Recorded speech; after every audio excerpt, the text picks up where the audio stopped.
आपली मुलं आई-वडिलांना फ्रेंड्स समजतात, ही खरंच खूप मोठी गोष्ट आहे.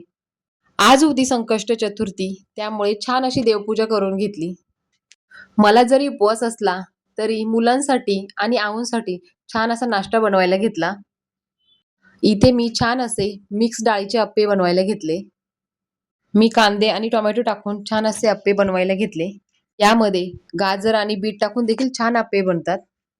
मुलं गाजर बीट म्हटलं की नकोच म्हणतात, पण अप्प्यांमध्ये दिलं की छान आणि आवडीने खातात. तेवढंच त्यांच्या पोटात पौष्टिक भाज्या जातात. छान असे अप्पे एन्जॉय केले मुलांनी. आज होता फ्रेंडशिप डे. विराजचा मित्र आला होता. त्यांनी दोघांनी एकमेकांना फ्रेंडशिप बँड बांधलं आणि विश केलं. इतके बँड्स आहेत तुझे? हा किट्टू? माझ्या विराजनी माझ्यासाठी हे स्पेशल फ्रेंडशिप बँड आणलं होतं. खरंच मी खूप खुश होते. दुपारी हे फ्रुट्स छान असे कट करून खाल्ले. इथे विराजच्या पप्पांनी कुरडूची भाजी आणली होती. ती अशी छानपैकी साफ करून घेतली. नारळ खवून घेतला आणि छान असे मोदक बनवले. रात्री नैवेद्य दाखवून उपवास सोडला. व्हिडिओ आवडला तर सबस्क्राईब करा. धन्यवाद.